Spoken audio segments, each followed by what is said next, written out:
안녕하세요. 여러분과 함께 본영어 문법편을 공부하고 있는 영어 김과연입니다. 이번 시간에는 수동태의 마지막 챕터인 Unit 4에 대한 진도를 나가고 뒤에 나와 있는 Must Know Grammar for Reading 이 파트까지 전부 다 마무리를 지어서 수동태를 여기서 마치도록 하겠습니다. 자, 일단 진도에 나가기에 앞서서 늘 그랬듯이 복습 먼저 해봐야겠죠. 자, 일단 능동태 문장의 수동태 전환부터 해볼게요. 자, 능동태 문장이 있습니다. 이걸 수동태로 바꿀 때 어떻게 해야 된다고 말씀드렸죠? 첫 번째, 동사를 뭐로 바꾸자? 비동사 플러스 pp로 바꾸자. 검은색으로 쓰겠습니다. 비동사 플러스 pp. 그 다음에 어떻게 한다? 순서는 중요치 않지만 목적어를 주어 자리로 땡겨주고 주어를 문장 끝으로 보내서 by를 붙여준다. 그쵸? 그러면 이제 문장 분석을 하면 어떻게 된다고요? 목적어였던 것이 이제는 주어가 되었고 비동사 플러스 pp가 이제 하나의 동사가 되었고 by 플러스 주어는 전치사 구니까 pp라고 쓸게요. 전치사 구니까 이제 더 이상 분석을 하지 않아도 된다. 그래서 원래 문장은 3형식이었었는데 수동태 문장으로 바꾼 건 몇 형식이 된다? 1형식이 된다. 라고 설명을 드렸습니다. 그쵸? 그러면서 뭐라고도 설명을 드렸냐면 수동태 문장도 문장이기 때문에 반드시 주어와 동사가 있어야만 하고 주어와 동사를 갖추기 위해선 애초에 능동태 문장에서 주어로 보낼 요소가 있어야 된다는 것 의미한다. 그렇다면 수동태 문장의 주어 자리는 원래 뭐가 차지하냐? 능동태 문장의 목적어가 차지한다. 즉 목적어가 있어야만 수동태 문장으로 전환할 수가 있다라는 거죠. 오케이? 목적어가 있어야만 수동태가 된다. 그런데 문장의 5형식 중에서 수동태로 변환할 수 있는, 즉 목적어를 가지고 있는 녀석이 뭐뭐가 있느냐? 일단 한번 문장 5형식을 써보겠습니다. 1, 2, 3, 4, 5. 모든 문장에는 주어와 동사가 있고요. 플러스 이 뒷부분이 중요한 거라고 했었죠? 1형식에서는 뒤에 아무것도 등장하지 않고 2형식에서는 보어만 등장하고 3형식에서는 목적어가 등장하고 4형식에서는 간접 목적어, 직접 목적어라고 하는 목적어 2개가 등장하고요. 5형식에서는 목적어, 목적 보어라고 하는 것들이 존재하게 되죠. 이 중에서 목적어가 존재하는 녀석은 몇 형식부터예요? 3형식부터네. 자, 그렇다면 3형식부터만 수동태로 전환할 수가 있겠구나. 이렇게 생각하시면 되겠죠. 오케이. 그런데 좀 이상하지 않습니까? 분명히 3, 4, 5형식 모두를 수동태로 전환할 수 있다 그랬는데 제가 계속 예시로 뭐 만들고 있어요? 3형식 만들고 있어요. 그러면서 뭐라고 설명했었냐면 원래 3형식 문장에 목적어가 있었었는데 수동태로 바꾸면서 1형식이 되었다. 즉 목적어가 사라지게 되었다라는 설명을 했었습니다. 그쵸? 왜 그럴까요? 왜 그럴까요? 자, 이게 일단 능동태와 수동태를 구분짓는 아주 중요한 문법 풀이 포인트이기는 한데요. 4형식과 5형식에서는 조금 말이 달라지기 때문입니다. 한번 보겠습니다. 4형식 문장. 주어, 동사, 목적어가 있습니다. 이걸 수동태로 바꾸려 그래. 한 가지 버전만 먼저 보여드릴게요. 자, 일단 동사를 뭐로 바꾸라고? 비동사 플러스 pp로 바꾸라고. 됐죠? 그리고 나서 주어는 어떻게 한다? 목적어는 어떻게 한다? 주어 자리로 보내준다. 그리고 원래 있던 주어는 문장 맨 뒤로 보내서 by를 붙여준다. 그쵸? 그리고 제가 지난 시간에도 얘기를 했었지만 그리고 이번 시간에도 써놨지만 수동태 전환을 할 때 남는 건 다 어떻게 한다 그랬죠? 그대로 내려온다 그랬죠. 그러면 목적어가 그대로 내려오겠네? 그럼 문장 분석해보면 어떻게 되죠? 얘가 주어고 얘가 동사고 얘는 그대로 목적어고 얘는 전치사구로 괄호 쳐버리면 되고 즉 4형식 문장이었던 것이 이제는 어떻게 됐습니까? 3형식 문장이 됐네요. 그쵸? 애초에 간접 목적어 4형식 문장에서 첫 번째 목적어는 애계 목적어라고도 불리는 간접 목적어였고 해석 어떻게 한다고? 뭐뭐에게. 그리고 뒤에 나오는 게 직접 목적어로서 뭐뭐 을을이라고 해석되는 녀석이었잖아요. 그렇다면 을을이라고 해석되는 녀석이 그대로 내려왔으니까 이때도 뭐라고 해석하면 돼? 을을이라고 해석하면 되잖아요. 마침 목적어인데 해석도 을을이네? 완벽한 목적어다. 즉 4형식 동사가 수동태로 쓰이게 되면 4형식 문장이 수동태로 쓰이게 되면 수동태임에도 불구하고 뒤에 뭐가 존재하게 된다? 목적어가 존재하게 된다. 이게 첫 번째 포인트가 되는 거예요. 오케이. 그런데 제가 지금 간접 목적어, 직접 목적어를 굳이 밝혀 적지 않고 그냥 목적어라고만 밝혀놨죠. 자, 사형식에는 목적어가 몇 개가 있다? 두 개가 있다. 그렇다면 이 뒤에 있는 직접 목적어를 가지고도 수동태를 전환시킬 수가 있겠네. 한번 볼까요? 동사를 비동사 플러스 pp로 바꿔놓고요. 그리고 얘를 주어로 바꾸는 버전을 탐구하는 거니까 얘를 목적어를 주어 자리로 보내볼게요. 그리고 똑같이 주어는 문장 맨 뒤로 보내고 뭐를 붙인다? by를 붙인다. 그러면 여기서 중요합니다. 이 친구 있잖아요. 이 친구는 그대로 내려올 수 있을까 없을까? 생각해 보세요. 그대로 내려올 수가 없습니다. 왜? 간접 목적어는 해석이 어떻게 된다고? 뭐뭐에게라고 했었잖아요.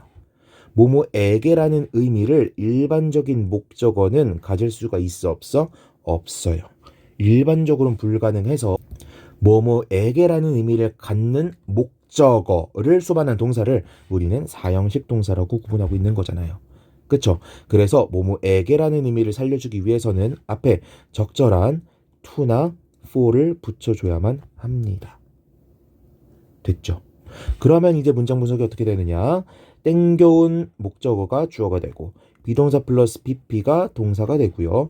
to 플러스 명사는 전치사 플러스 명사니까 괄호, by 플러스 주어도 괄호. 이거 몇 형식이에요? 1형식이죠. 아, 4형식 문장은 수동태로 전환했을 때 3형식도 가능하지만 몇 형식도 가능하다? 1형식도 가능하다. 됐죠? 그럼 여기서 한 가지 더. 책에서 다시 한번 설명하겠지만 그렇다면 to를 써줘야 될지 for를 써줘야 될지 누가 결정하는 거냐? 지난 시간이 아니죠. 우리가 본영어 문법편을 처음 공부할 때 문장의 5형식에 대해서 공부할 때 3, 4형식 전환에 대해서도 배웠습니다. 그래서 한 달이 거쳐가는 건 for를 쓰고 직접 가는 건 to를 쓴다 라는 걸 배웠었잖아요. 그쵸? 그때 동사들이랑 똑같아요. 한 달이 거쳐가는 동사가 비동사 플러스 pp로 쓰였다. 근데 간접 목적어가 그대로 내려와야 된다. 그럼 for를 붙여서 써줘야 되는 거고, 한 달이 거치지 않는 동사다? to를 써주면 되는 겁니다. 이건 문장의 5형식 파트에서 4형식 파트를 다시 한번 공부해 보시면 아실 수가 있을 겁니다. 됐죠? 자, 그럼 4형식도 봤으니까 이제 5형식도 봐야겠죠? 주어, 동사, 목적어, 보어. 자, 여기서 헷갈리면 안 되는 거, 여기에는 목적어가 몇 개가 있죠? 한 개밖에 없죠. 얘는 목적어가 아니잖아. 그렇다면 바꿀 수 있는 버전이 몇 개밖에 없어요? 하나밖에 없는 거예요. 한번 바꿔봅시다. 동사를 어떻게 바꿔준다? 비동사 플러스 pp로 바꿔준다. 목적어는 주어 자리로 보내주고요. 주어는 문장 끝으로 보내줍니다. by를 붙여서. 그리고 남는 것은 그대로 내려보낸다고 했으니까 보어가 그대로 내려오면 문장 분석 어떻게 됩니까? 땡겨와진 목적어 주어가 되고 비동사 플러스 pp가 동사가 되고 C 보어가 그대로 보어가 되고 by 플러스 주어는 괄호 이렇게 되겠네요. 그렇다면 원래 5형식이었던 것이 이제는 몇 형식이 된 거예요? 2형식이 된 거죠. 됐죠? 그리고 하나 더 재밌는 게 뭐냐면 자, 목적어와 관련이 있는 보어라고 해서 이 보어를 목적 보어 혹은 목적격 보어라고 부른 거였잖아. 그런데 이 목적어가 이제 주어 자리로 이동했죠. 그쵸? 그리고 얘네 둘이 쌍이었으니까 이제도 얘네 둘이 쌍이네. 근데 이 보어는 지금 누구랑 관련돼 있는 보어예요? 주어랑 관련돼 있는 보어잖아. 내려오면서 이제 이름도 주격 보어로 바뀌게 되겠죠. 혹은 주어 보어. 이렇게 명칭이 바뀌게 될 겁니다. 뭐 중요한 건 아니지만. 됐죠? 아무튼 문장의 4형식과 5형식이 어떻게 수동태 문장으로 바뀔 수 있는지에 대해서 한번 쭉 다뤄봤고요.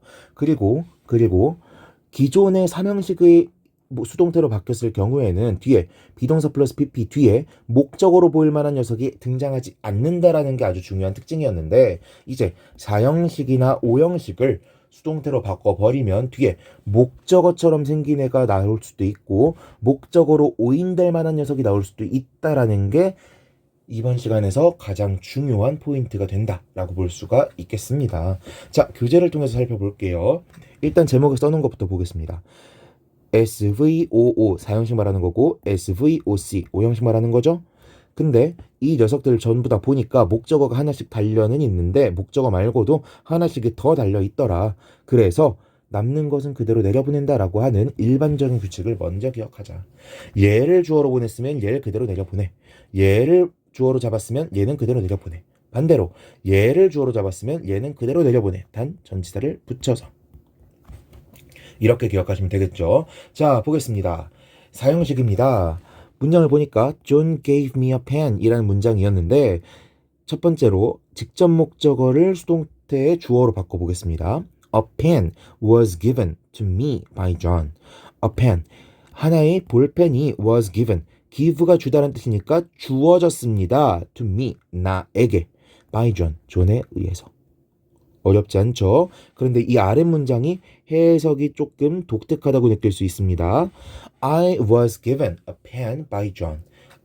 나는요, was given, 주어졌습니다 라고 해석하면 마치 내가 줌을 당하는 선물의 대상이 되는 것 같잖아요. 그래서 뭐라고 해석하면 되냐? 자, give라는 동사의 의미를 한번 생각해 보자고. I가 B한테 줬죠. 그러면 A 입장에서는 주다지만 B 입장에선 뭐예요? 받다죠. 그쵸? 동사의 영향력을 받는 거잖아. 그러니까 얘는 받았다 라고 해석하시면 되는 거예요. 나는 받았습니다. 뭐를? A pen. 펜을 받았습니다. by John. 존에 의해서. 이렇게 해석하시면 되는 거죠. 오케이. 자, 이거 조금 더 설명하기 좋게 한다면 펜이 여기 있으면은 이렇게 가는 거잖아요. 자, 펜의 입장에서는 준다라고 하는 행위를 당하고 있는 거죠. 그쵸? 그리고 B의 입장에서는 주다라고 하는 행위를 받고 있는 거잖아. 그래서 둘 다 수동태가 가능한 것이고, 그래서 이런 조금은 다른 해석이 나오고 있는 것입니다. 됐죠? 2번 문장으로 가볼게요. 자, 둘 다 주어로 뽑아서 한번 보겠는데 직접 목적어부터 보겠습니다. A car was bought for me by him. A car. 하나의 차가 was bought. 구매당했습니다. for me. 나에게. by him. 그에 의해서. 어렵지 않죠? 그런데 구매되었다라고만 해석하면 뭔가 이상하니까 다시 한번 살펴보니 buy라고 하는 건 사다도 있지만 사다, 주다란 뜻도 있잖아요. 그럼 다시 해석해보면 A car was bought 라고 하면은 구매되어서 전달됐다는 의미인 거죠. 누구한테? For me. 나에게. 됐죠? 그 다음 아래 문장도 한번 보겠습니다. 여기 X가 붙어있죠? I was bought a car by him 이라고 되어 있잖아. 이거 수동태로 바꾸면 뭔가 이상합니다. 왜? 내가 구매되었다라고 밖에 해석이 안 되거든요. 오케이? 오케이? 아니 선생님 그렇게 치면 이것도 내가 전달받았다는 뜻으로밖에 해석 안 되는 거 아닙니까? 그치? 좀 이상하죠? 사실 규칙이 더 있거든요. 그런데 그 규칙까지 다 공부하기 너무 빡셉니다. 그래서 여기까지만 설명할 거니까 다 되는 건 아니구나 라고만 기억하시고 지나가시기를 권장드리겠습니다. 아시겠죠? 자, 아래 설명 한번 읽어볼게요. 사형식 문형은요, 목적어의 두 개이므로 원칙적으로 두 가지 형태의 수동태가 가능합니다. 그렇겠지. 그리고 직접 목적어를 주어로 쓸 때는 간접 목적어 앞에 적절한 전치사가 필요하다. 무슨 뜻이에요? 직접 목적어를 주어로 써가지고 남는 목적어, 간접 목적어를 그대로 내려보내려고 하니 뭐뭐에게란 뜻을 가지고 있어서 그대로 내려보낼 수가 없다. 그래서 적절한 전치사 to나 for를 써줘야 된다.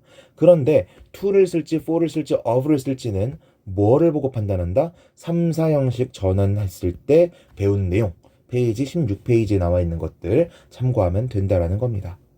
됐죠? 그런데 간접 목적어도 원래는 목적어니까 주어로 쓰일 수가 있어야 될 텐데 수동태의 주어로 쓰일 수 있어야 될 텐데 바꿨을 때 어색한 애들이 있다. 근데 방금 우리가 겪어본 것처럼 한국인들은 이걸 파악하기가 쉽지가 않다. 그리고 엄연히 규칙이 있기는 하나 이걸 굳이 우리가 알 필요는 없겠다. 그냥 다 되는 건 아닌가 보다 정도로만 이해하고 지나가시면 되겠습니다. 됐죠? 자, 2번으로 넘어가 볼게요. SVOC, 오형식이죠. 보겠습니다. 자, we elected her class president 라고 나와 있죠. 자, 목적 보어 자리로 명사가 사용된 겁니다. 보어 자리에는 누구랑 누가 나올 수 있다? 명사류와 형용사류가 나올 수 있다. 항상 기억하셔야 돼요. 보니까 수동태로 바꿔놓고 나니 She was elected class president by us. she 목적어가 쓰였고요. 주어로 쓰였고요. 수동태로 바뀌었고 보어는 그대로 내려보냈죠. 그러니까 옳은 문장이래.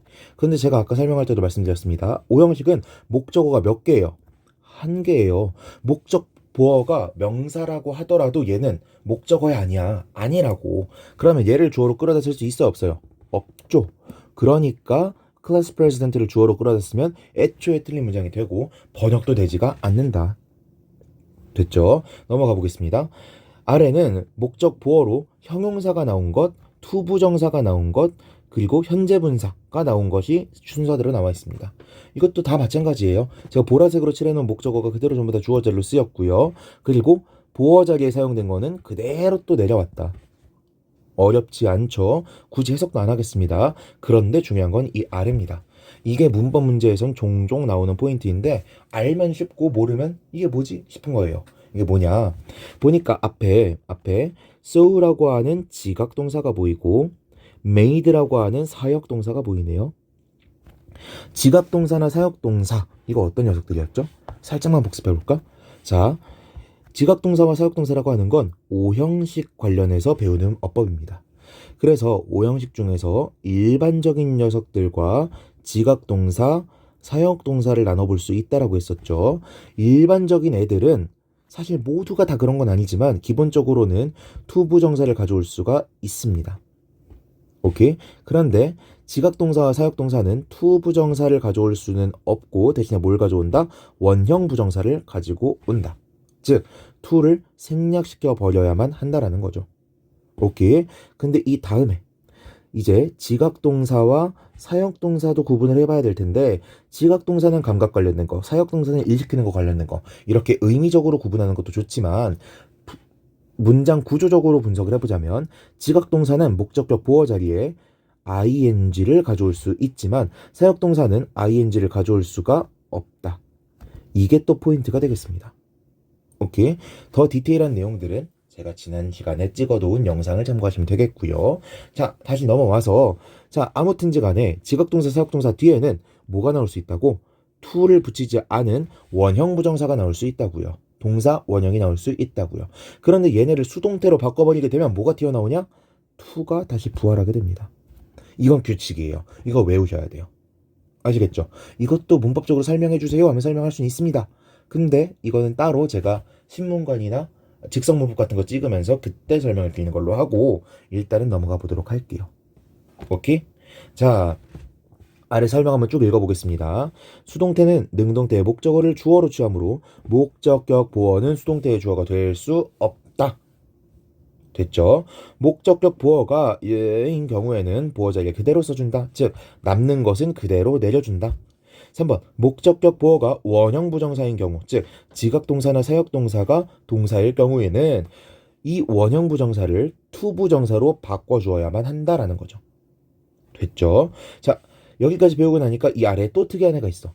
let 이 친구가 항상 되게 좀 까다로운 친구입니다.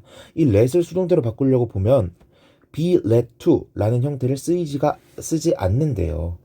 근데 제가 뭐라고 써놨어요? 실제로는 사용되기는 합니다. 근데 잘 쓰지 않고요. 아직 정식 어법이라고 받아들여지지가 않아요. 약간 과도기적인 어법이라고 보시면 됩니다. 그러면 일단 우리는 안 된다고 봐야겠죠? 시험에서는 안 된다라고 보시는 거예요. 그래서 be let to 부정사 대신에 쓰이는 게 보다 be allowed to다.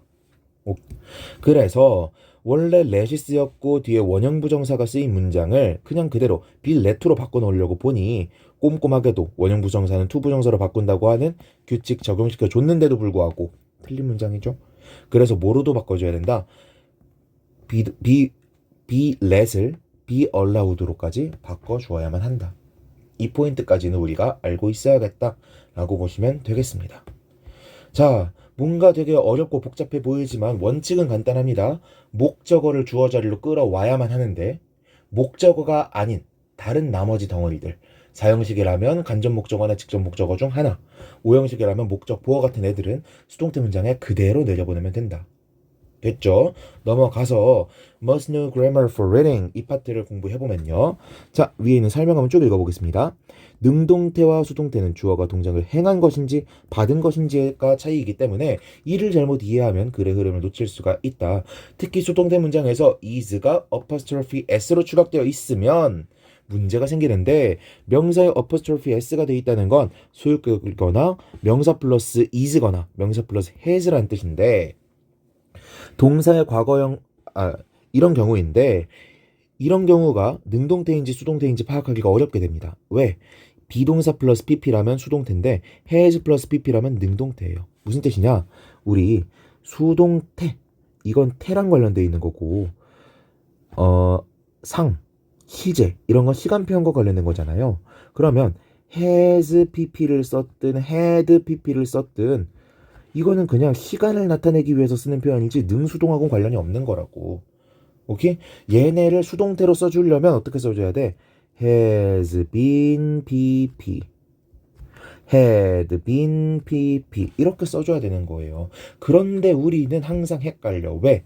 pp라는 것 자체가 수동태의 의미를 가지고 있다고 배우기 때문에 문제 풀 때 has pp만 보면 이게 수동태인지 알아. had pp만 보면 이게 수동태인지 안다고. 문법적으로는 알고 있는데 막상 문법 문제에서 구문에서 보게 되면은 얘를 그냥 수동으로 해석해 버리는 거예요. 그러면 안 된다라는 거예요. 아시겠죠? 그리고 동사의 과거형과 과거분사가 같은 형태일 때는 얘가 능동태 과거 시제 동사인지 아니면 pp인지도 구분하기가 어렵다. 그러니까 많은 문장을 공부해 보면서 우리가 구분할 수 있게끔 연습을 해야겠다라고 생각하시면 되겠고요. 1번을 보니까 수동의 의미를 나타내는 다양한 표현이라고 되어 있는데 그냥 이렇게 생각합시다. 원래 이렇게 간단하게 설명하면 안 되는데 비동사 플러스 pp잖아요. 그리고 비동사는 뒤에 보어를 가지고 올 수 있는 대표적인 문형이죠. 제가 사실은 비동사 플러스 pp는 보어가 아니라고 했지만 그럼에도 불구하고 비동사처럼 보어를 가지고 올 수 있는 이 형식 동사들은 이렇게 bpp처럼 쓰일 수가 있다라고 기억을 해놓으시면 좋을 것 같습니다. 어떻게?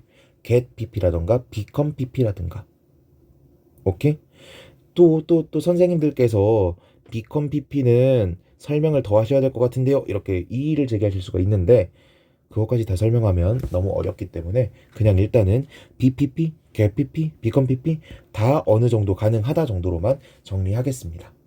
아시겠죠? 그냥 살짝만 설명할까요? become이라던가 뭐 forget, go, grow, become 시리즈 있죠. 뭐가 되다 시리즈. 얘네 뒤에 pp가 나올 때는 이 pp는 반드시 분사형 형용사여야만 합니다.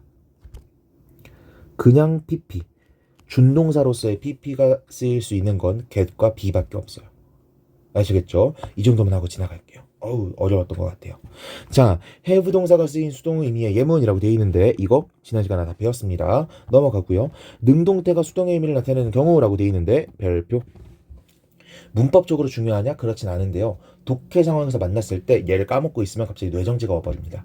이게 무슨 뜻이냐? 자, 중간태라고도 불리는데요. 중간태가 뭐냐면 우리가 태를 공부할 때 총 두 가지가 있다고 배웠죠. 능동태와 수동태. 능동태는 뭐였어요? 그냥 동사 형태로 사용되면서 주어가 한다라는 의미를 가진 게 능동태였어요. 수동태는요. 비동사 플러스 pp 형태를 사용하면서 주어가 당한다라는 의미를 가지고 있으면 수동태였어요. 그렇다면 중간태는 무엇이겠느냐? 능동태와 수동태의 성질을 하나씩 가지고 있는 겁니다. 어떻게?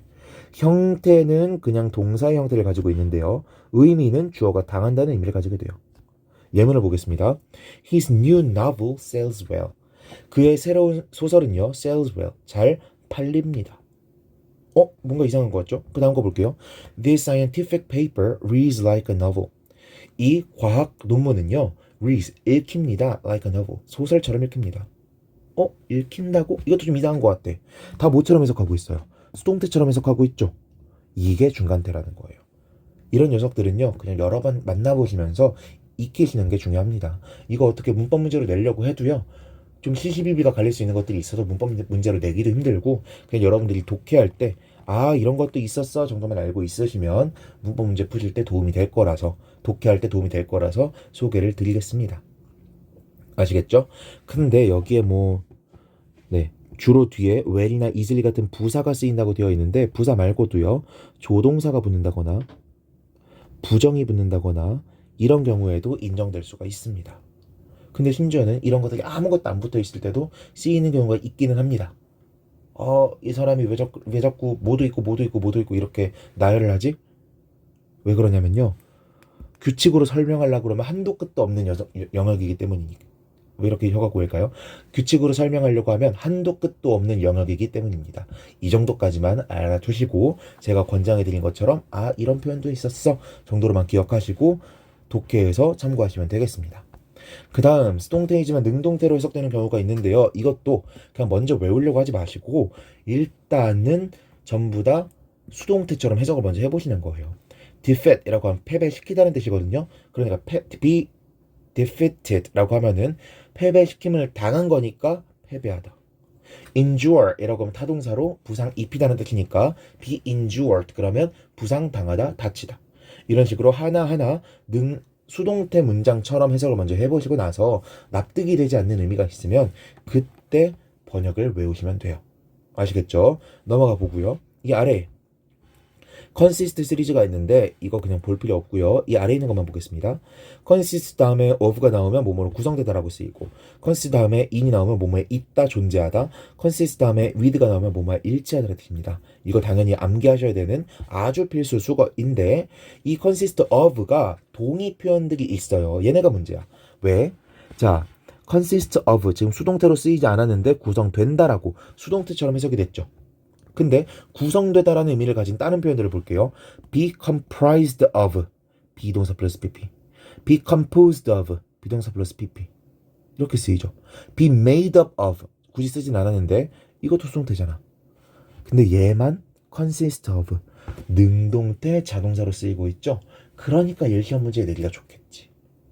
그쵸? 같은 의미를 가졌는데 이 같은 의미를 가진 다른 모든 표현들은 수동태인데 얘만 능동태니까. 오케이? 암기해 두셔야 됩니다. 그 아래 used 시리즈가 나와 있는데요. 이건 여기다가 따로 정리로 해놓았습니다. 볼게요. use 그러면 사용하다는 뜻이죠. 죄송합니다. use 그러면 사용하다는 뜻이고 used 그러면 사용했다라는 과거 시제 동사거나 사용된 이라는 의미의 pp입니다. 그런데 used to라고 하면요. 준조동사로서 뭐뭐 하곤 했다는 의미가 되고요. be used가 되면은 비동사 플러스 pp네 수동태로 사용되다라는 의미가 됩니다. 그런데 이제부터가 중요해요. be used 다음에 to 부정사가 쓰이면 진짜 그냥 수동태로서 be used 사용되었습니다. to 부정사 뭐뭐 하기 위해서 이런 식으로 해석이 되는데 be used 다음에 to 명사 혹은 to 동명사가 나오게 되면 뭐뭐 하는데 익숙하다 뭐뭐 하는데 익숙해지다라는 의미가 됩니다. 이거 시험 문제 내기 좋겠죠? 암기하셔야 됩니다. 됐죠? 그 아래에 의미를 잘 알아둬야 할 수동태 표현이라고 되어 있는데 이거 수동태라고 외우지 마시고요. 그냥 하나의 표현이라고 외우세요. 특히 제가 분홍색으로 밑줄 쳐놓은 것들 있죠. 이거 그냥 하나의 수동태라고 외우시면 됩니다. 하나의 표현이라고 외우시면 됩니다. 나머지 애들은 굳이 외우려고 안 해도 그냥 해석해보면 뜻을 유추할 수가 있어요. 근데 얘네는 유추가 잘 안 되니까 따로 암기해 두시기를 권장드립니다.